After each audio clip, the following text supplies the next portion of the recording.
So I've had this teaching toolbox probably for 8 years now, and I carry it with me every time I go to class, and I'm sort of known for it. People know that it's a blue box. Hi, my name is Danny Smith, and I teach digital marketing here at George Brown Polytechnic. Basically, the concept is bring everything I need to the classroom, so it gives me ultimate flexibility wherever I am. I'll just walk through some of the tools that I have in here and how I might use them. Easy access always to a pile of pens. I do a lot of work with paper, and I find a lot of students don't have anything to write with. If energy is sort of waning, I will ask the students to make a game. So I give them some dice, and I might give them some inanimate objects like a pipe cleaner or something just to come up with a game, and then they play it. No prizes or anything, it's just for fun. A speaker to connect to my phone to play some music.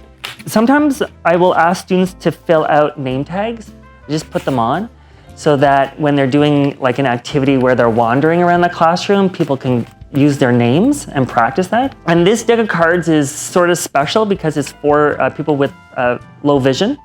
So they're a little cleaner. The markings are more distinct, so you can see the different color schemes on it.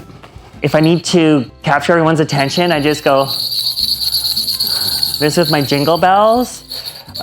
It's a noise that it's disorienting and they don't know what it is. So it's a soft way of saying, let's come back to class. One of the more fun items that I carry is this disco light.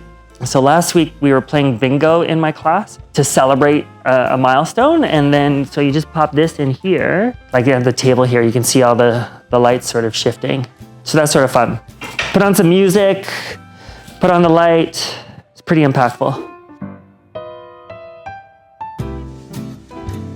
Yeah, and that's what really inspired me, right? It's like, because some days you'll have a plan to say, okay, everybody, let's just talk about something and I'll document it on the whiteboard or the computer, and it doesn't work, right? I always carry a big pad of paper with me. So I'll say, okay, write something on a piece of paper and then we'll take it up. Or you might just take it up in small groups, something like that. It's just about being flexible. If I carried all the stuff with me, then I could be flexible. Today, looking at its state, probably some sort of automatic organizer. That would be great. I think generally speaking, what I find that I need the most of are pens. Just pens, because students aren't coming, especially business students, they come with their laptops and they're not thinking analog. And the more and more I get into using AI in my practice, the more I'm using analog. So like the other day, I was asking students to write out some social media posts, but first write them out manually with best practices, and then we used AI to make them better and scan them. So pens, I could always use more pens, and dry erase markers probably as well.